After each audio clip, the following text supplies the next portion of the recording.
इस छोटी सी प्रार्थना को मांगते हैं विश्वास के साथ धन्यवाद करते हुए। सब बोलेंगे आमीन आमीन आमीन।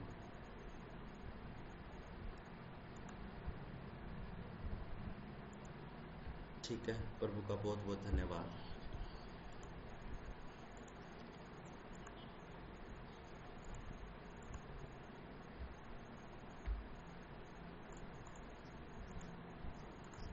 ठीक है, आप अपनी बाइबल को खोलिए।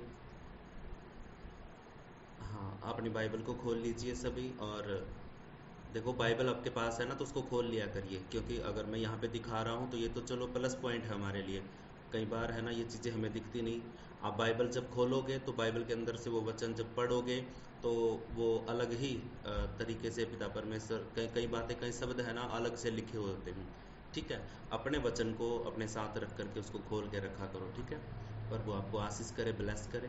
तो चलिए शुरू करते हैं। और आज का वचन लिखा है, एक ही लाइन का वचन है, भजन संहिता 23 का 1। हम बार बार बोलते हैं, घोषणा करते हैं और जानते भी इसके बारे में कि प्रभु हमें क्या सिखाता है इस वचन के बारे में। तो आज हम इस वचन से सीखने जा रहे हैं कि प्रभु कुछ बातों को हमें केयर करना, ध्यान करना है, और वो बातें हमारे जीवन में होनी भी चाहिए। अगर वो नहीं है तो वचन की घोषणा भी खाली जाती है। समझ रहे हो? जब तक हम वचन को बोलते हैं, घोषणा करते हैं, याद हो बेशक हमें, लेकिन अगर हम कुछ बातों को उस वचन के अनुसार अपने जीवन में लागू नहीं करेंगे ना, तो वो वचन भी खाली चला जाता है। ठीक है, तो इसीलिए हमें उस वचन के अनुसार बनना भी पड़ेगा। ओके, अगर यीशु ने बोला है कि तू इस रास्ते से चल, अगर यीशु ने बोला कि दाहिनी ओर जाल डाल, तो जाल डालना भी पड़ेगा।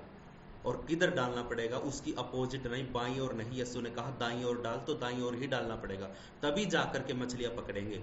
अगर हमने वचन को पढ़ लिया, समझ लिया, लेकिन उसको अपने जीवन में लागू नहीं किया, तो इसका मतलब है कि हमने जाल गलत जगह पे डाल दिया, या फिर हमने जाल डाला ही नहीं है। ओके, तो प्रभु हमारे साथ हैं। विश्वास के साथ आप रिसीव करना वचन को, और कुछ भी बात अगर समझ में ना आए तो आप है ना नोट कर लेना और फिर बाद में पूछ लेना। ओके, वैसे मुझे यकीन है कि आप बड़े समझदार हैं, पूछोगे तो आप बिल्कुल भी नहीं। ओके, तो इतना तो मुझे यकीन है आप बड़े समझदार हो, आप बिल्कुल नहीं पूछोगे, इतना तो मुझे गर्व है आप पर। तो ठीक है, वचन है भजन संहिता 23 का 1, और लिखा यहोवा मेरा चरवाहा है, मुझे कुछ भी घटी ना होगी। ठीक है, आप भी एक बार ये वचन अपने मुंह से बोलिए, पढ़ के बोल के पढ़िए। ठीक है, यहोवा मेरा चरवाहा है, मुझे कोई घटी ना होगी, मुझे कुछ भी घटी नहीं होगी, क्योंकि यहोवा मेरा चरवाहा है। मुझे खिलाने वाला मेरा परमेश्वर है, मुझे किसी बात की चिंता नहीं है। मेरी जरूरतों को परमेश्वर पूरा करता है, मुझे किसी के सामने हाथ फैलाने की जरूरत नहीं है।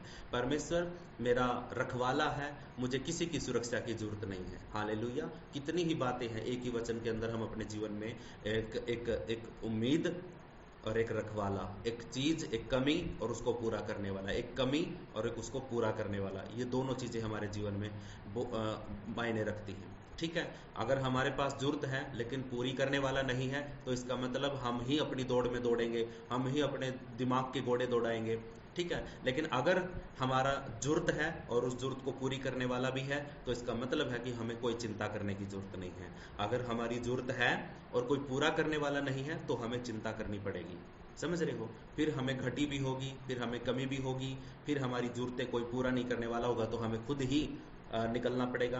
क्या पता हम गलत रास्ता लेंगे या फिर सही रास्ता लेंगे, कुछ नहीं पता। लेकिन जब हमारे अंदर हमें किसी चीज़ की जरूरत है और हमें पता है कि हमारा रखवाला, हमारे चरवाहा, हमारी जरूरतों को पूरा करने वाला हमारे साथ है, तो हमें फिर चिंता करने की जरूरत नहीं होती है। एक बेटे को उसके बाप के होते हुए किसी भी प्रकार की चिंता करने की जरूरत नहीं होती है, क्योंकि उसको पता है कि मेरा बाप सब संभाल लेगा, मेरा पापा सब कुछ संभाल लेगा, मेरे पिता, मेरी माँ सब कुछ संभाल लेंगे। हालेलुया। ये बहुत जरूरी है। हमारा विश्वास किस पर है? सर्वशक्तिमान ईश्वर, राजाओं के राजा, प्रभुओं के प्रभु, महान प्रभु परमेश्वर हमारा विश्वास है। तो इसीलिए ये वचन मैंने आपको बताया है कि यहोवा हमारा चरवाहा है। ठीक है, प्रभु यीशु मसीह हमारा चरवाहा है। सच्चा चरवाहा वही है जो अपने भेड़ों के लिए अपना प्राण देता है। ठीक है, और वो सच में वो भेड़ों से बड़ा प्रेम करता है, वो कोई मजदूर नहीं है। कई बार हम क्या करते हैं, भैंस रख लेते हैं, जानवर रख लेते हैं, और उनकी रखवाली करने के लिए किसी मजदूर को रख लेते हैं। वो घास डालेगा, उनको पानी पिलाएगा, उनको गर्मी धूप में से खोल करके उनको छाया में रखेगा। तो ये सारी जिम्मेवारी उसकी होती है, ठीक है। लेकिन जैसे ही कोई आफत आती है, कोई बात आती, कोई दिक्कत आती है ना, तो वो भैंसों को छोड़ करके, जानवरों को छोड़ करके भाग जाता है, ठीक है। भाग जाएगा वो, क्योंकि उसकी भैंस नहीं है ना, उसके जानवर नहीं है, इसलिए भाग जाएगा वो सिर्फ 500 रुपए की, 1000 रुपए की दिहाड़ी पे तो आया था मजदूरी पे। वो सोच लेगा कि भाई मतलब जान से ज्यादा क्या है, जान से ज्यादा प्यारा क्या, पैसे जान से ज्यादा प्यारे थोड़ा नहीं है, तो वो भाग जाएगा। भैंसे मरे, जानवर मरे, या फिर कोई खा जाए, चोर लेके जाए, कुछ भी करे, उसको कोई फर्क नहीं पड़ता है, ठीक है, वो भाग जाएगा। लेकिन जो सच्चा चरवाहा होगा, तो वो क्या करेगा, वो अपनी भेड़ों को, अपने जानवरों को बचाने के लिए क्या करेगा, अपनी जान तक दांव पे लगा देगा। वो भिड़ जाएगा उस चीज के साथ, जैसे हमारा यीशु मसीह हमारी जान को बचाने के लिए शैतान से भिड़ गया था, ठीक है। तो ऐसे ही हमारा चरवाहा प्रभु यीशु मसीह है। तो 5 बातें हमें अपने जीवन में लागू करनी है। पहला, परमेश्वर पर पूरी तरह भरोसा। यही हम नहीं कर पाते हैं, ये पहला ही पॉइंट है, इसी पर हम पूरी रीति से भरोसा नहीं कर पाते, इस पर नहीं चल पाते हैं।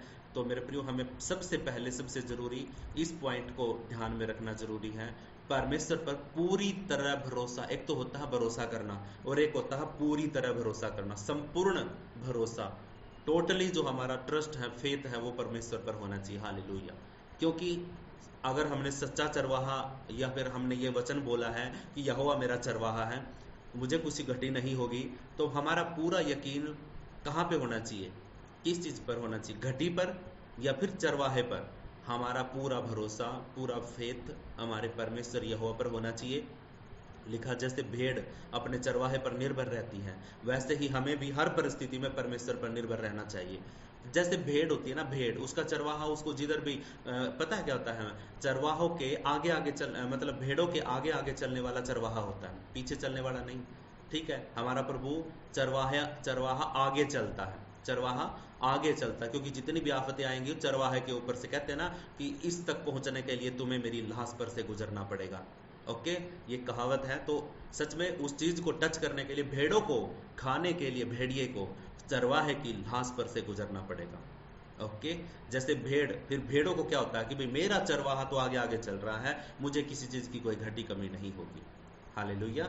और भेड़े पता है क्या काम करती है? भेड़े एक काम और करती हैं, अगर उसका चरवाहा आगे चल रहा है, अगर वो कुएं में गिर गया ना चलता चलता, तो सारी भेड़ कुएं में गिरेंगी जा करके। ऐसा नहीं है कि भी वो मतलब इधर उधर निकल जाएंगी, सारी गिरेंगी, क्योंकि उनका चरवाहा कुएं में गिर गया है।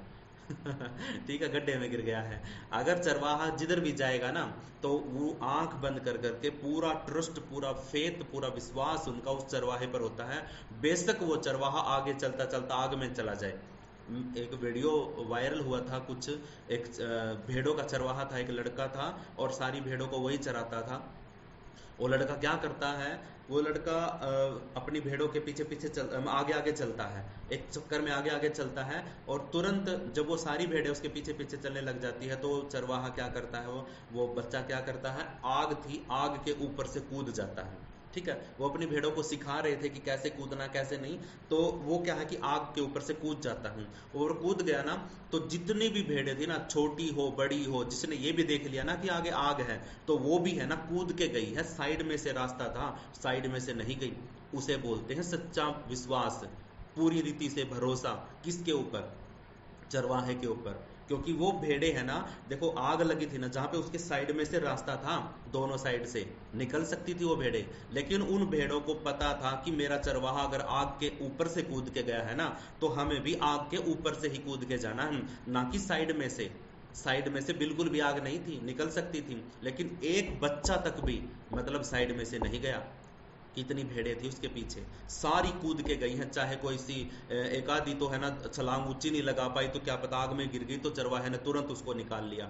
ठीक है, और अगर कोई बड़ी थी तो वो भी ऊपर से कूद के गई, साइड में से नहीं गई। और हम तो क्या सोचते हैं कि भाई सताव आ गया है, दिक्कत आ गई, प्रॉब्लम आ गई है, तो अब क्या करें भाई, साइड में से निकल लेते हैं, इधर से भाग जाते हैं, उधर से निकल जाते हैं। प्रभु का वचन कहता है कि जिधर से जब चरवाहे ने सताव को सहा था, तो हम कैसे बच सकते हैं? बिल्कुल भी नहीं बच सकते। सताव में लगा लो, किसी भी चीज में लगा लो, तो हमें पूरी रीति से हमने अपने परमेश्वर पर, अपने चरवाहे पर भरोसा करना पड़ेगा, तभी जा करके हम सच में उस चीज को, उस घटी को पूरा कर पा पाएंगे। हालेलुया। ये घटी है ना जो लिखा है यहाँ पे कि मुझे कुछ घटी ना होगी, ये घटी तभी खत्म हो सकती है जब इसके ऊपर पूरा भरोसा होगा। हालेलुया। दूसरा, चिंता छोड़कर शांति में रहे। चिंता छोड़ देनी है और शांति में जीवन जीना, क्योंकि प्रभु ने हमें शांति दी है। और वो दुख में, तकलीफ में भी एक ही शब्द बोलता है कि तुम्हें शांति मिले, तुम्हें शांति मिले, तुम्हें शांति मिले।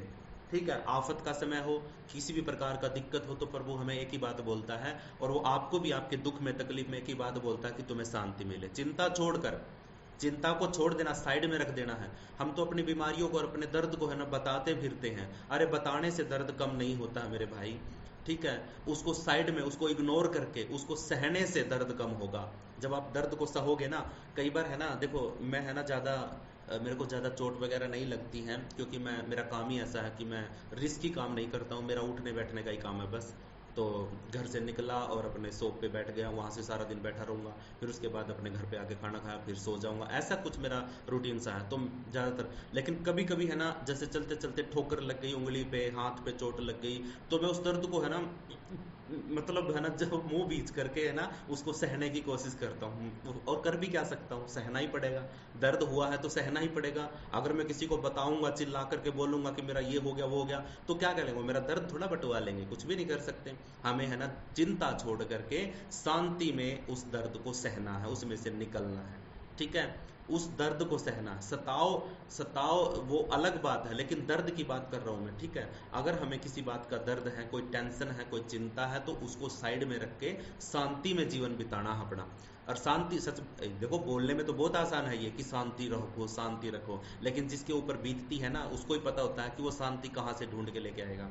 इतने दुख में, तकलीफ में उसको शांति कहाँ मिलेगी, नहीं मिलती है। मैं मानता हूँ इस बात को कि दुख जब होता है, दिक्कत जब आती है, तो धीरज नहीं रख पाता है इंसान। वो दर्द जब होता है तो आस पास के सारे रास्ते बंद हो जाते हैं, कुछ भी समझ में नहीं आता है, शांति तो दूर की बात है। तो इसीलिए प्रभु हमें एक हौसला और एक आस और एक उम्मीद देता है कि बेटा तू है ना, चिंता छोड़ करके और शांति में रह। लिखा है, जब हमें पता है कि हमारा चरवाहा हमारी देखभाल कर रहा है, तो हमें डरने या परेशान होने की जरूरत नहीं है। हमें ये यकीन है कि हमारा परमेश्वर हमारा चरवाहा है, वो हमारी देखभाल कर रहा है। कई बार क्या होता है कि जब चरवाहा पानी पिलाता है तो सारी भेड़ें आगे वाली होती है जो पहले पी लेती हैं। ठीक है, बाद में फिर दूसरे, तीसरे, चौथे, और जो 50 या 100 नंबर वाली जो भेड़ होती है, उस तक पानी बहुत लेट पहुंचता है। तो वो तब तक है ना, उस प्यास को क्या करती है, तब तक वो उस प्यास को सहन करती है। लास्ट की भेड़ जो होती है, वो उस प्यास को सहन करती है, उस दर्द को, उस प्यास को वो महसूस करती है और शांति में जीवन बिताती है, शांत रह करके खड़ी हो जाती, क्योंकि उसको पता है कि मेरा चरवाहा मेरी देखभाल कर रहा है, वो मुझे पानी जरूर पिलाएगा। इसका मतलब है कि जो पहले नंबर पे थी वो तो पहले पी के शांत हो गई है। ठीक है, लेकिन जो अंतिम में थी ना भेड़, उसको तो पानी बाद में मिला ना। प्यास तो सभी को बराबर ही लगती है ना। ठीक है, तो उसको जब लगी थी प्यास, तो उसने बड़ा कुछ सहा, उससे पहले वाली ने भी सहा। ठीक है, पिछली 5 भेड़ों ने बहुत दर्द सहा है। ठीक है, और सहा है, शांति में खड़े रहे, चिंता छोड़ दी है। चिंता इसलिए छोड़ दी है क्योंकि भरोसा सिर्फ चरवाहे पर है, और तो कौन पानी पिलाएगा, चरवाहा ही पानी पिलाएगा। तो वो उनको पता है कि हमारा चरवाहा हमारी देखभाल करता है, तो हमें डरने या परेशान होने की जरूरत नहीं है। हालेलुया। तीसरा पॉइंट है, उसके वचन से मार्गदर्शन ले। ये भी बहुत जरूरी है। ठीक है, उसका वचन हमारे लिए रास्ता खोज देता है। उसका वचन क्या करता है, हमारे लिए रास्ता निकाल देता है, हमारे लिए रास्ता तय करने वाला, खोलने वाला प्रभु उसका वचन है। हालेलुया। क्योंकि ना तो यीशु हमारे पास अभी, ठीक है, पवित्र आत्मा को हम देख नहीं सकते, परमेश्वर को किसी ने देखा ही नहीं है। ठीक है, अब तीनों में से हमारे पास, हम किसी को अपनी नंगी आंखों से, पापी आंखों से नहीं देख सकते, लेकिन हाँ उसको महसूस कर सकते हैं, और उसको है ना साक्षात्कार, उसको पढ़ सकते हैं, उससे बातें कर सकते हैं। और सच में जिसके साथ बातें कर सकते हैं तो वो साक्षात्कार होता है, वो जीवित होता है। ठीक है, हाँ वो जीवित ही होता है, तभी तो हम उससे बात कर पाते हैं। और प्रभु का वचन जीवित है। जब हम वचन को पढ़ते हैं, बात करते हैं, तो सच में हाँ वो जीवित महसूस होता है। वो हमारी जरूरतों में, हमारे काम भी आता है, और वो दिखाता भी है कि हाँ मैं हूँ। ठीक है, परमेश्वर के पास आने वाले को यह विश्वास करना चाहिए कि वो है। हालेलुया। अब हम प्रभु के पास आए हैं तो हमें यह विश्वास तो पक्का करना है कि हाँ परमेश्वर है। कुछ लोग तो ऐसे हैं कि अरे कहाँ परमेश्वर है, कोई परमेश्वर नहीं है। कोई परमेश्वर नहीं है। मैं भी इंसानों की हालातों को देख करके, इनके कदमों को देख करके, इनके कामों को देख करके ना, एक दिन तो मन में मेरे भी आ गया था कि परमेश्वर, शायद परमेश्वर इस धरती को नहीं चला रहा, इस धरती को इंसान चला रहे हैं। मेरे मन में थी ये बात, ये शक था, जब तक मैं प्रभु को सही तरीके से नहीं समझ पाया था। तो मेरे मन में ये सवाल था कि सब कुछ तो इंसान ही कर रहे हैं, सारी चीजों को कंट्रोल इंसान कर रहे हैं, देशों को इंसान चला रहे हैं, समुद्र के ऊपर, हवा के ऊपर, सब चीजों के ऊपर तो कंट्रोल इंसानों ने कर लिया है। लेकिन कुछ चीजों में तो अभी भी परमेश्वर उनको नानी याद दिला देता है। इंसानों को जो अपने आप को बुद्धिमान समझते हैं ना, उनको नानी नानी नहीं, उनको तो बहुत कुछ याद दिला देता है, जो अपने आप पे घमंड करके बैठ जाते हैं। ठीक है, तो मैं ये सोचता था कि पूरी धरती के ऊपर जो कंट्रोल हो रहा है सिस्टम, वो इंसानों के द्वारा हो रहा है, क्योंकि सबसे बड़ा, जो मैं बताऊं, धरती के ऊपर जो सब कुछ अधिकारी है वो इंसान ही है। हाथी को नचा देता है, शेर को डांस करवा देता है, कितने बड़े बड़े जानवर हैं, अगर डायनासोर होते ना तो डायनासोर को भी इंसान है ना डांस करवा देता सर्कस के अंदर। ऐसा है इंसान। और ये बाद में समझ में आया मुझे कि ये अधिकार परमेश्वर ने इंसान को दिया है, कि पूरी पृथ्वी पर की सारी चीजों का अधिकार परमेश्वर ने इंसान को दिया है। इसीलिए हवा पर जहाज चल रहे हैं आसमान के अंदर, वो सारा कंट्रोल परमेश्वर ने दिया है, सारा अधिकार परमेश्वर ने दिया है। समुद्र के अंदर मछली, क्या बोलते हैं उसको, समुद्री जहाज चल रहे हैं, सारा कंट्रोल आदमी का किसके ऊपर, समुद्र के ऊपर। ये जितनी भी चीजों को आज मैं समझ पा रहा हूँ, देख रहा हूँ कि भाई ये सब कुछ अधिकार परमेश्वर ने अदन की वाटिका में आदम को, हवा को दे दिया था। तो इसीलिए वो अधिकार परमेश्वर ने नहीं छीना, परमेश्वर ने अधिकार नहीं छीना, लेकिन अपने आप को उससे दूर कर लिया था। ठीक है, तो अधिकार पृथ्वी का आज भी धरती के ऊपर ऐसे कैसा, तभी तो क्या बोलते हैं, स्पेस के अंदर जाकर के हम चांद के ऊपर उतर जाते हैं। ठीक है, कहीं ना कहीं पे उतर जाते हैं, कहीं पे चढ़ जाते हैं, कभी कभी कोई कारनामा कर देते हैं इंसान। ठीक है, तो सब कुछ कर देते हैं, सारा अधिकार क्योंकि परमेश्वर ने इंसान को दे रखा है धरती के ऊपर। तो इसीलिए, लेकिन मेरी ये आंखें तब खुली जब मैंने प्रभु के वचन को, इसको पढ़ा और कुछ बातों को मैंने समझा। और जिस दिन मैंने वो वीडियो बनाई थी ना कि हाँ, सच में पूरी कायनात को बनाने वाला सिर्फ एक परमेश्वर यीशु मसीह है, जिसको हम जान सकते हैं, बोल सकते हैं, बात कर सकते हैं, जिसको हम देख सकते हैं और उसको महसूस कर सकते हैं, सब कुछ। ठीक है, वो परमेश्वर जो हमारे साथ हमारा दोस्त बन के रहा और आज भी एक दोस्त की तरह हमारी प्रार्थना को सुनता है। सच में सच्चा परमेश्वर तो वही है, जो साक्षात्कार हो जाता है, प्रगट हो जाता है, दिख जाता है और समझा देता है, रास्ता दिखा देता है। ओके, तो चरवाहा अपनी भेड़ों को सही रास्ते पर लेके जाता है, तो उसके वचन से हमें मार्गदर्शन लेना है। जो चरवाहा होता है अपनी भेड़ों को सही रास्ते पर लेके जाता है, वैसे ही हमें बाइबल पढ़कर और प्रार्थना से दिशा लेनी चाहिए। हमें वचन पढ़ते हैं तो हमें रास्ता खुला दिखता है, जब हम वचन से बात करते हैं, प्रार्थना करते हैं, तो हमारे लिए एक रास्ता, हमें ओह थैंक यू जीसस, तूने ये रास्ता बताया है, थैंक यू जीसस, ये तो मेरे को ध्यान ही नहीं था, ऐसा भी हो सकता है। ओके, तो जब भी हम प्रार्थना करते हैं, प्रभु का वचन पढ़ते हैं, तो एकदम हमारी आंखें खुलती हैं, एकदम हमारे कानों खुलते हैं और हृदय में एक शांति आती है। ओ ये तो ऐसे हो जाता, ओ थैंक यू जीसस, आपने है ना मतलब ऐसा आंखें खोल दी मेरी। ठीक है, तो ये मार्गदर्शन है ना कौन देता है, परमेश्वर का वचन। हालेलुया। तो जब एक चरवाहा चलता है तो उसकी भेड़ है ना उसके रास्ते पर चलती, क्योंकि वो उसको विश्वास करती है कि ये जो रास्ते में बनाता जाएगा ना, जो कदम ये चरवाहा रखेगा ना, वो कदम गलत जगह पे नहीं टिकेगा, इसलिए इसके पैरों पर पैर रख रख के हम चलेंगे। हालेलुया। चौथा है शुक्रगुजारी का जीवन जिए, आपको धन्यवादी बनना पड़ेगा। ओके, देखो मैं एक ही लाइन से आपको है ना ये सारी बातें बता रहा हूँ। शुक्रगुजारी का जीवन जीना पड़ेगा, तब जा करके हमारी घटी कमी पूरी होगी और यहोवा हमारा चरवाहा होगा। ओके, धन्यवादी बनना पड़ेगा। जब अगर हम थोड़े में धन्यवाद नहीं कर रहे हैं तो परमेश्वर हमें टाटा बिरला वाला बड़ा बना देगा, बिलेनियर बना देगा ना, तो हम धन्यवाद तो क्या प्रभु को पूछेंगे तक नहीं, अपने से बड़ा परमेश्वर फिर किसी को समझेंगे भी नहीं।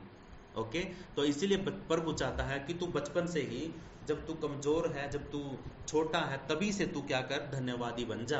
क्योंकि जिस दिन मैं तेरी आशीषों को खोलूंगा ना, जब मैं तेरे दरवाजों को खोलूंगा तो तुझे घमंड ना आ जाए, इसीलिए तू धन्यवादी बन जा, तेरी आदत बन जाए धन्यवाद करने की। शुक्रगुजारी का जीवन तेरा होना चाहिए, चाहे दुख में हो चाहे सुख में हो, थोड़ा हो या ज्यादा हो, हमें धन्यवाद करना प्रभु को। हालेलुया।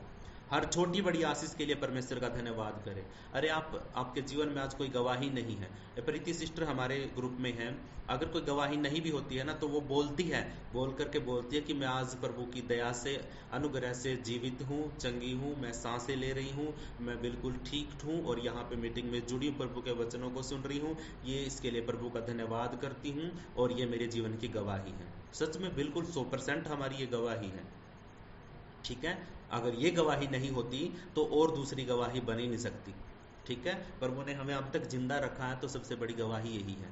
शुक्रगुजारी, प्रभु का धन्यवाद करना, प्रभु तूने आज का दिन दिखाया, प्रभु तेरा धन्यवाद कि तूने रात को चैन की नींद दी। हर छोटी बड़ी आशीष के लिए परमेश्वर का धन्यवाद करें और जो अधिकार परमेश्वर ने अदन की वाटिका में इंसान को दिया था उस अधिकार के लिए भी धन्यवाद करें प्रभु का, क्योंकि वही हमें सब कुछ देता है। हालेलुया। आखिरी और पांचवा पॉइंट है, दूसरों को भी इस चरवाहे से परिचित कराएं। किसको परिचित कराना है? दूसरों को भी इस चरवाहे से परिचित कराएं। इसका मतलब आप समझ गए होंगे कि हमें इस चरवाहे के बारे में दूसरों को भी बताना, दूसरी भेड़ों को भी बताना है। हालेलुया। ठीक है, आज जब हम पता है कि भाई हमारा चरवाहा हमारे लिए सारी चीजें टाइम पर मुहैया करवाता है, जरूरतों को पूरा करता है, तो ये बात हम छुपा के थोड़ा रखेंगे। इस बात को भी हम क्या करेंगे, अपने दूसरी भेड़ों को बताएंगे, अपने पड़ोसी भेड़ों को बताएंगे, सबको बताते फिरेंगे, ओ हमारा चरवाहा इतना अच्छा है। कई बहनों को है ना पास्टर बहुत अच्छा पसंद आता है, तो वो पता क्या करती हैं, वो अपने पास्टर की बड़ाई करती हैं, दूसरी चर्च की बहनों को भी मिलके बोलेंगी, ए हमारा पास्टर है ना बहुत अच्छा है, वो है ना प्रभु के वचन को इतने प्यार से समझाता है कि है ना मूर्ख व्यक्ति को भी, अनपढ़ व्यक्ति को भी है ना प्रभु का वचन समझ में आ जाएगा, हमारा पास्टर ऐसा है। ये क्या कर रहे हो आप? ये क्या कर रहे हो? क्योंकि आपने जिस चरवाहे के पीछे चले थे ना, वो चरवाहा आपकी जरूरतों को, आपकी आत्मिक भूख को पूरा करता है। इसीलिए जब आप छिक गए हो, जब आपकी भूख पूरी हो गई है, तो फिर आप क्या करोगे? उस पूरी करने वाले पास्टर की, अपने चरवाहे की गवाही या फिर उसकी बड़ाई आप है ना दूसरों को भी बताओगे। उसको बताओगे कि ये हमारे पास्टर के पास है ना बैठ के उसकी सुन के देखो एक बार, तुम्हारा मन भी बदलेगा, तुम्हारे हालात भी बदलेंगे और तुम्हारा जीवन भी बदलेगा, क्योंकि वो अच्छे तरीके से समझाता है। किसी को तरीका समझ में आ जाता है, किसी को आवाज़ समझ में आ जाती है, किसी को लहजा समझ में आ जाता है, किसी को कोई पास्टर की लुक पे मर जाता है। ठीक है, लेकिन हमें देख कर नहीं चलना है, इंसानों को देख करके नहीं चलना है। प्रभु ने हमें, परमेश्वर ने हमें है ना ये जुबान जो दी है ना, मुंह में जीवन और मृत्यु नहीं है, जुबान में जीवन और मृत्यु है। ठीक है, तो प्रभु ने ये नहीं कहा कि भाई तेरी शकल सुतरी है तो तू जीवन देगा, तेरी शकल भूंडी है, बुरी है तो तू मृत्यु को लेके आएगा। उसने ये नहीं लिखा, उसने बोला कि तेरी जुबान में जीवन और मृत्यु है। अगर मेरी जुबान जीवन लेके आ रही है तो मेरी शकल बेशक कैसी भी हो, मेरे बाल टेढ़े हैं, बड़े हैं, छोटे हैं, बिखर गए हैं, मुझे कोई फर्क नहीं पड़ता, मेरे सफेद हो गए हैं या डाई किया है, कुछ भी किया है, वो मेरे लिए मायने नहीं रखता है। ठीक है, मेरे लिए मायने ये करता है कि मेरे मुख से, मेरी जुबान से जीवन के शब्द निकल रहे हैं, यही मेरे लिए सबसे बेस्ट है। और सच में सुनने वालों को भी, भेड़ों को भी बालों से, क्या बोलते हैं उसको, चेहरे से, कुछ लोग है ना लुक पे मर जाते हैं, कुछ लोग लुक को देख करके जाते हैं, वो हमारा पास्टर बहुत अच्छा है, सुंदर है, तो उस चीज को देख करके कई बार पता क्या होता है, हमें लगता है कि हाँ हमारा पास्टर सुंदर है। अरे सुंदर तो आप भी हो, आपसे ज्यादा सुंदर पास्टर नहीं है। ठीक है, आपसे ज्यादा सुंदर कोई भी नहीं, क्योंकि परमेश्वर ने जितना जोर और जितना समय आप पर लगाया है उतना ही दूसरे पर लगाया है। ठीक है, प्रभु ने हम सबको एक समान बनाया है। बालों से, सर के, कई बार है ना, देखो मैं सच बताऊं आपको, मैं एक पास्टर को जानता हूं, निक जॉनसन ऐसा कुछ नाम है, निकोलस ऐसा कुछ नाम है उसका, और उसके हाथ और पैर नहीं, मैं बहुत बार गवाही देता हूं इस बात की, उसके हाथ और पैर नहीं है। आप सोच के देखो, इतनी बड़ी मिनिस्ट्री चला रहा, वो प्रभु की सेवका इतनी अच्छी से कर रहा है, तो आप सोच के देखिए क्या वो लुक पे है, वो उसका शरीर दिखता है, लेकिन फिर भी लोग उसकी गवाही देते हैं, उसकी बातों को दूसरों को बताते हैं, उस पास्टर के बारे में दूसरे भेड़ों को बताते हैं, दूसरों को भी इसकी, उस चरवाहे की परिचित कराते हैं, इंट्रोडक्शन करवाते हैं। हमारे पास्टर की सुन के देखो, बेशक उसके हाथ पैर नहीं है, फिर भी वो इतना अच्छा प्रभु का दास है, उसके मुख से जीवन के शब्द निकलते हैं। ठीक है, तो ये चीजें है ना हमें गौर करनी है, हमें लुक पे नहीं, हमें उसके जुबान के अंदर से जो निकले हुए शब्द हैं उनकी ओर अपना ध्यान रखना है, क्योंकि वो हमारे लिए मायने रखते हैं। जीवन और मृत्यु वो शब्द ही देंगे, ना कि लुक, ना ही चेहरा, ना ही शरीर घट्टा घट्टा है, कैसा है कैसा नहीं है। जितना ध्यान में अपने शरीर का पहले रखता था ना, तो सच में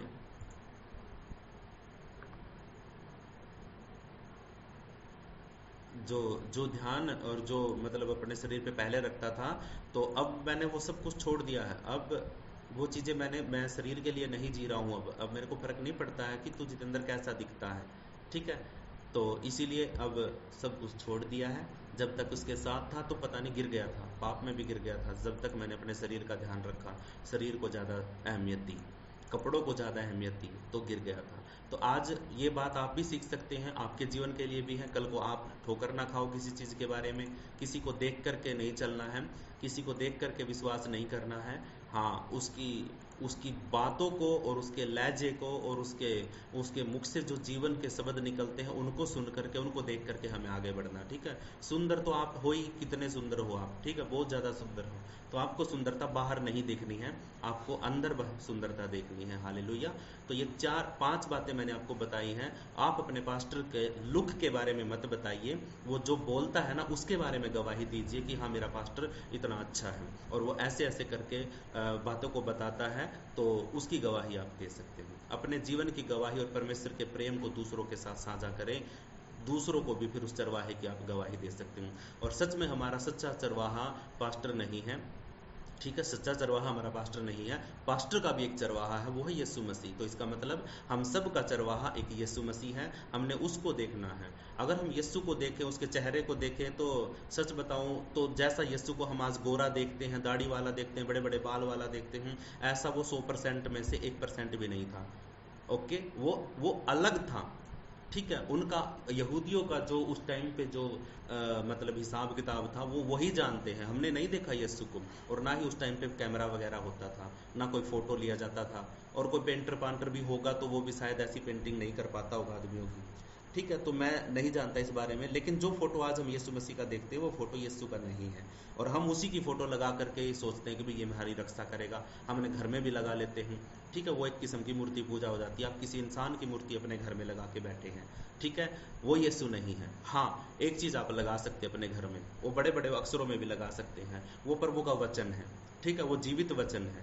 वचन आप कहीं पर भी बड़ा पोस्टर लगा के, बैनर लगा करके, निकाल करके उसको दीवारों पे लगाओ, बाहर लगाओ, कैसे भी करके वचन लगाना। क्रूस भी नहीं मत छापना, क्रूस भी आपके घर में टंगा हुआ नहीं होना चाहिए, क्योंकि वो भी एक लकड़ी का मूर्ति की पूजा के समान हो जाता है, ठीक है। लेकिन ये चीज़ें एक जैसे धर्म के तौर पे अगर हम देखेंगे तो फिर तो हमारे लिए दोनों चीज़ें ज़रूरी हैं, ठीक है। यीशु की फोटो भी, कुछ लोग मरियम को, कुछ लोग चेलों को इनकी मूर्तियों के आगे खड़े होकर के प्रार्थना करते हैं, और वो जो इधर और बीच में माथे पर वो हाथ लगा के वो करते हैं ना, ऐसा कुछ करने की हमें जरूरत नहीं होती है। वो उल्टा क्रॉस बनाते हैं ठीक है। बहुत सी बातें हैं जो मैंने सीखी थी इनके बारे में कि ये कैसे करते हैं। तो वो उल्टा क्रॉस बनाते हैं, इसका मतलब वो सैटेनिक एक्टिविटी है वो। और कैथोलिक जितने भी लोग हैं वो समझते हैं इन बातों को। तो हम बटे हुए नहीं हैं कि प्रभु, हम अलग नहीं हैं, प्रभु पे विश्वास करने वाले लोग हैं। ओके, तो ये 5 बातें हमने सीखी हैं। अगर किसी को कोई सवाल है, कुछ पूछना है, तो आप पूछ भी सकते हैं। लेकिन इस चीज़ के लिए हमें है ना तैयार रहना है कि हमें अपने चरवाहे को देख करके चलना है, ठीक है। और सच बताऊं तो हमारा असली चरवाहा तो यीशु मसीह होना चाहिए। पास्टर है, अच्छी बात है, वो आपको प्रभु के वचन सुना रहा है। प्रभु है ना आपके पास्टर के अंदर से होकर के आपको सिखा रहा, आपको समझा रहा है। आपको पास्टर का भी आदर करना है, और सच्चा चरवाहा तो हमारा यीशु मसीह है। हालेलुया, ठीक है। वो पास्टर का भी चरवाहा है, ऐसा नहीं कि भी पास्टर बिना चरवाहे का है। पास्टर का भी एक चरवाहा है, और वही चरवाहा आपका है, वही चरवाहा पास्टर का है। हम सब का चरवाहा यीशु है। और जैसे कि अब यीशु ने है ना हमको या आपको या किसी और को परमेश्वर मतलब प्रभु यीशु मसीह ने चरवाही सिखा दी, उनको एक बुलाहट दी।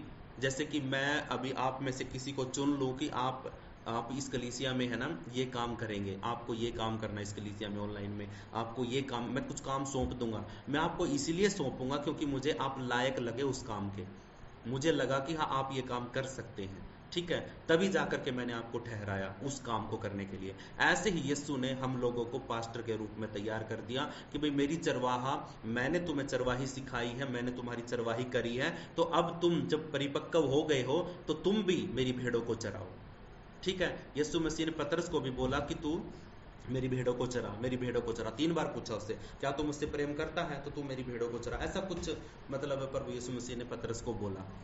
इसलिए बोला क्योंकि वो चाहता था कि उसको लगता था कि पतरस ही ये काम कर सकता है। हालेलुया। प्रभु का बहुत बहुत धन्यवाद हो इन वचनों के लिए। आइए छोटा सा प्रार्थना करते हैं। थैंक यू जीसस, धन्यवाद यीशु। प्रभु आपका धन्यवाद, सारा आदर सारी महिमा प्रभु आपके नाम को देते हैं। प्रार्थना करते हैं प्रभु जी आज के वचन के लिए, आज की संगति के लिए, हर एक भाई बहन के लिए जिसने भी प्रभु तेरे वचन को सुना, समझा और सीखा। इन सब बातों के लिए प्रभु हम आपका धन्यवाद करते हैं। सारा आदर सारी महिमा प्रभु आपके नाम को दे करके प्रार्थना करते हैं कि ये पांचों बातें हमारे जीवन में लागू हो जाएं, क्योंकि प्रभु परमेश्वर सच्चा चरवाहा तू है। यहोवा मेरा चरवाहा है, मुझे कुछ भी घटी नहीं होगी।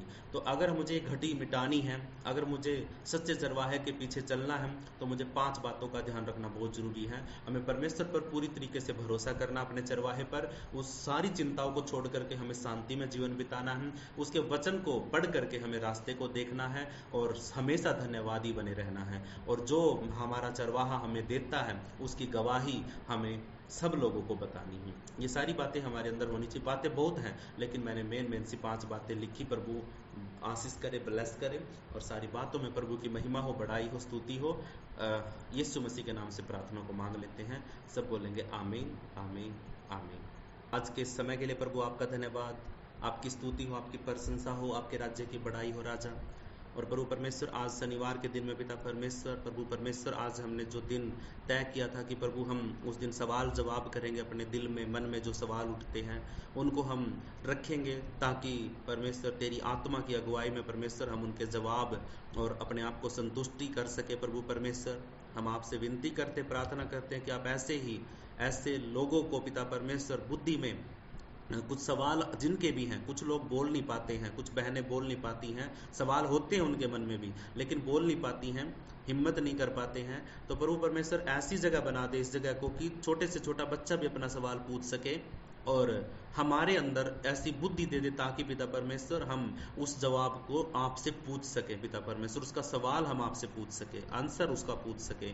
खुदावन तू हमारे बीच में है तेरे वचन के अनुसार, क्योंकि तूने कहा है कि जहां 2 या 3 मेरे नाम से इकट्ठा होते मैं उनके बीच में होता हूँ।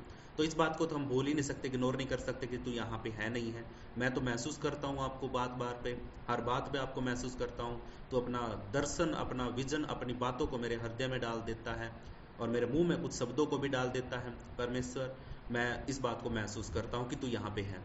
लेकिन पिता परमेश्वर कुछ बहनें, कुछ भाई अपना मुंह नहीं खोल पाते हैं, और ये एक ही दिन होता है कि हम सवाल पूछे सारी बातों के लिए। हर दिन हम वचन समझते हैं, सीखते हैं, लेकिन एक भी सवाल नहीं आता है। तो पिता परमेश्वर कहीं ना कहीं या तो समझाने में कमी है या फिर सीखने वाले में कमी है, कहीं ना कहीं तो कमी है। लेकिन मैं आपसे विनती करता हूँ पिता कि इनके हृदय को खोल, मुंह को खोल, और परमेश्वर यह कानों को खोल ताकि जो सुने और हृदय में जाए, प्रोसेसिंग हो, माइंड में जाए और सवाल निकल के आए। क्योंकि अगर हम सुन रहे हैं तो सवाल आना वाजिब है। सवाल उठेगा, अगर सवाल उठेगा तो उसका जवाब भी मिलेगा। तो वो कहाँ से मिलेगा? परमेश्वर की उपस्थिति में। हालेलुया। तो अब हम यहाँ पे मौजूद हैं।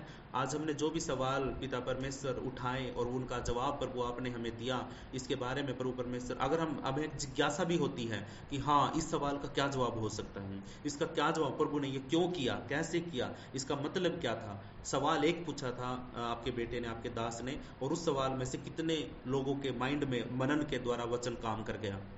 प्रभु आपका धन्यवाद। जो चुप थे उनको भी कुछ बातें एहसास हुई होगी कि हाँ सच में प्रभु इस रीति से भी काम कर सकता है। प्रभु आपका धन्यवाद कि आप इस रीति से हमारे जीवन में कार्य कर रहे हैं। राजा आपका धन्यवाद, आपका धन्यवाद, आपकी स्तुति प्रशंसा होती रहे। अब मैं आपकी बेटी परमेश्वर परमिला के लिए प्रार्थना करता हूँ, साहू के लिए। प्रभु उसके शरीर को आप टच करिए, प्रभु छू लीजिए, और उसके शरीर के ऊपर से हर प्रकार का बीमारी का इन्फेक्शन रद्द हो। बीमारी की हर एक प्रकार की उसके शरीर के अंदर से इन्फेक्शन रद्द हो यीशु मसीह के नाम में। मैं विश्वास के साथ घोषणा करता हूँ आपकी बेटी चंगी हो जाए, चंगी हो जाए यीशु मसीह के नाम में। बीमारी, बुखार, हर प्रकार की शरीर की दुर्बलता, कमजोरी सारी रद्द हो यीशु मसीह के पवित्र सामर्थी नाम में। यीशु राजा, तेरे कोड़े खाने से तेरी बेटी चंगी हो चुकी है। तेरी बेटी के लिए भी तूने अपना लहू बहाया, कोड़े खाए, और उन्हीं कोड़े खानों के द्वारा, तेरे जख्मों के द्वारा प्रभु तेरी बेटी स्वस्थ हो चुकी है, चंगी हो चुकी है। यीशु मसीह का लहू आपकी बेटी को शुद्ध करे और उसके ऊपर से बुखार के सारे कीटाणुओं को मार दे, और प्रभु वो बीमारी से आजाद हो जाए यीशु मसीह के नाम में। मैं विश्वास के साथ घोषणा करता हूँ आपकी बेटी के लिए। प्रभु आपका धन्यवाद, आपने आपकी बेटी को शुद्ध कर दिया है, चंगा कर दिया है। इस बात के लिए प्रभु आपका धन्यवाद।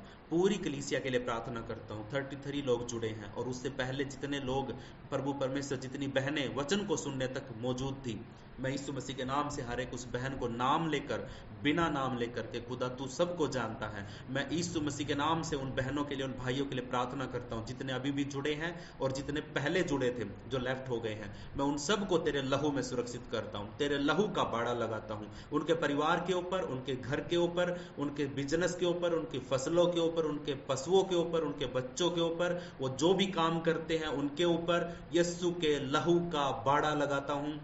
विश्वास के साथ उनके सुरक्षा के लिए परमेश्वर भजन संहिता 91 को यीशु मसीह के नाम में सारी प्रोटेक्शन उनके जीवन में घोषित करता हूं। राजा आप दयालु हैं, दया करने वाले हैं और सच्चे और जीवते परमेश्वर आप हैं।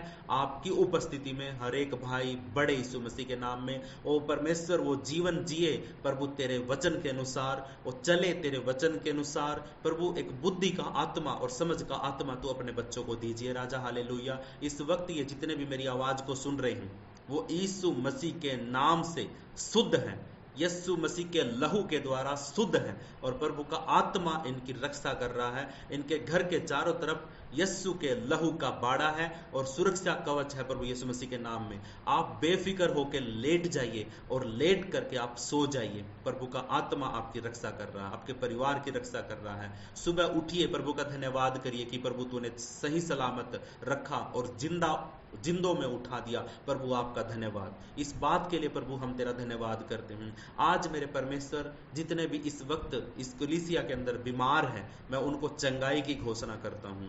जो दुखी हैं उनको शांति के लिए प्रार्थना करता हूं। जो पिता परमेश्वर किसी बोझ के नीचे दबे हुए हैं, मैं उनको आजाद करता हूं यीशु मसीह के नाम में। प्रभु जो भी इस वक्त किसी दुविधा में है, परमेश्वर समझ नहीं आ रहा क्या करें क्या ना करें, ऐसी सिचुएशन अगर किसी भाई बहन की है तो यीशु मसीह के नाम से मैं तो वचन कहता है कि तू वचन के द्वारा रास्ते पर चल, वचन के द्वारा मार्ग तैयार कर, वचन तेरे लिए रास्ता खोले। परमेश्वर का वचन आपके लिए रास्ता खोलने जा रहा है जिसके रास्ते सारे बंद हो गए हैं। प्रभु आपको आपके जीवन में उपस्थिति को दिखाए यीशु मसीह के नाम में। आज आप आजाद हैं, फ्री हैं, स्वतंत्र हैं, क्योंकि सत्य जहां पर है वहां पे आजादी आती है यीशु मसीह के नाम में। और परमेश्वर का वचन हमें आशीषित करे, ब्लेस करे। हर एक भाई हर एक बहन कर्ज से और लोन से आजाद होने पाए, ये कलीसिया कर्ज फ्री हो जाए। मैं उस दिन सबसे बड़ी गवाही दूंगा परमेश्वर इस कलीसिया के लिए, जिस दिन इस कलीसिया में जितने भी लोग जुड़ेंगे और मैं पूछूंगा कि क्या कोई ऐसा व्यक्ति है जिसके ऊपर कर्ज या लोन है। अगर जिस दिन एक भी ऐसा व्यक्ति नहीं मिला, उस दिन पिता परमेश्वर मैं तेरा धन्यवाद धन्यवाद धन्यवाद करता रहूंगा। और पिता परमेश्वर पूरी कलीसिया के लिए घोषणा कर दूंगा कि कर्ज free, loan free church in the name of Jesus. Hallelujah. आपके जीवनों में किसी न किसी तरीके के छोटे मोटे लोन चल रहे होंगे, कोई किस्त होगी, किसी को लेना होगा, किसी को देना होगा। तो ये सारी चीजें प्रभु का आत्मा वचन कहता है कि तू ना तो ब्याज पे पैसे ले और ना ब्याज पे पैसे दे। प्रभु तुझे आजाद करना चाहता है और जरूरतें प्रभु सारी पूरी करेगा। इसलिए आज से ही इन चीजों को अपने ऊपर से रद्द करने की कोशिश करो और प्रार्थना करो, मेरा परमेश्वर तुम्हें आजाद करेगा। और आगे से कभी भी किसी भी प्रकार के कर्ज या लोन में मत फंसना, ना तो लेना ना देना।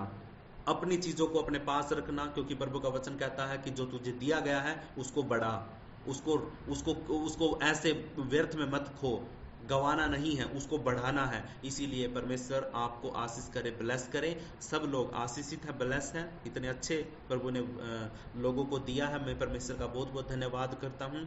जो पिता परमेश्वर तेरा भय माने, मेरा नहीं। पिता परमेश्वर मेरा भय नहीं बल्कि परमेश्वर तेरा भय माने, ताकि हमें ये लगे कि हाँ यहाँ पे परमेश्वर है, मुझसे बड़ा, मेरे सारी चीजों से बड़ा, इस कलीसिया में सबसे बड़ा एक मास्टर है जो मुझे भी सिखाता है। जो सिर्फ आपको नहीं, मेरे द्वारा तो वो आपको सिखाता ही सिखाता है, लेकिन मुझे भी सिखाने वाला एक मास्टर है और वो प्रभु यीशु मसीह का आत्मा, पवित्र आत्मा यहाँ पे है। हालेलुया। उसके वचन के अनुसार यहाँ पे मौजूद है। तो प्रभु का बहुत बहुत धन्यवाद हो आज के दिन के लिए, समय के लिए। हर एक बीमार चंगा है, हर एक भाई आजाद है, हर एक बहन आजाद है। हर प्रकार की नशे की आत्मा यीशु के नाम से रद्द करी जाती है। कोई भी भाई कोई भी बहन किसी भी प्रकार के नशे से आजाद होना चाहती हैं, क्योंकि बहनें उनके पति नशा करते हैं, इसकी वजह से वो बड़ी परेशान होती हैं। और कुछ भाई हैं जो करते हैं, लेकिन आज़ाद होना चाहते हैं। वो चाहते हैं कि मैं छोड़ दूं इस चीज़ को, लेकिन छूट नहीं पा रहा। मैं यीशु मसीह के नाम से उनके लिए एक चंगाई की और आज़ादी की घोषणा करता हूं कि प्रभु आपके मन को बदले, आपके मन के अंदर से एक नफरत पैदा करे दारू के लिए, नशे के लिए। एक नफरत आपके घर, आपके दिल में आए कि आप घर में घुस ही ना पाओ। जिस दिन आप नशा करके आओ, जिस दिन भी नशा करके आए कोई भी किसी भी प्रकार का, तो घर में घुसने ही ना पाए, क्योंकि वो घर पवित्र आत्मा का मंदिर है और उस घर में भी परमेश्वर की संगति जुड़ती है। तो इसलिए कोई भी ऐसी गंदी स्पिरिट नशे के द्वारा घर के अंदर प्रवेश ना करने पाए। दरवाजे पर यीशु के लहू की आग हो जो दुष्ट आत्मा को जला के राख कर दे और उसकी सामर्थ को नाश कर दे, और सिर्फ आपका बेटा सही सलामत बिना नशे के घर के अंदर प्रवेश करे यीशु मसीह के नाम में। प्रभु जी, मैं एक घोषणा प्रार्थना विश्वास के साथ यीशु मसीह के नाम से मांगता हूं। आप सब बोल सकते हैं आमीन, आमीन, आमीन। यीशु के नाम में आमीन।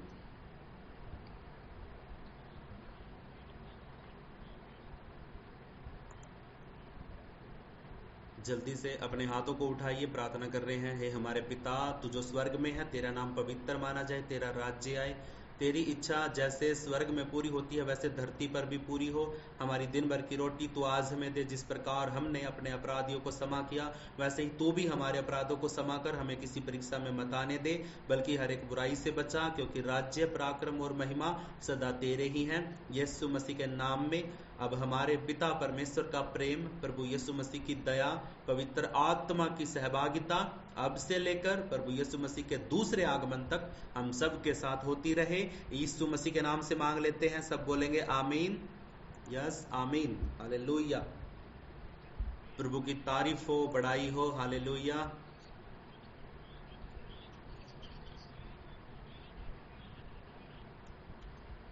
यस, ओके, सभी को shalom.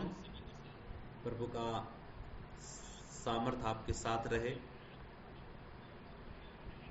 Good night, good night, good night सभी को।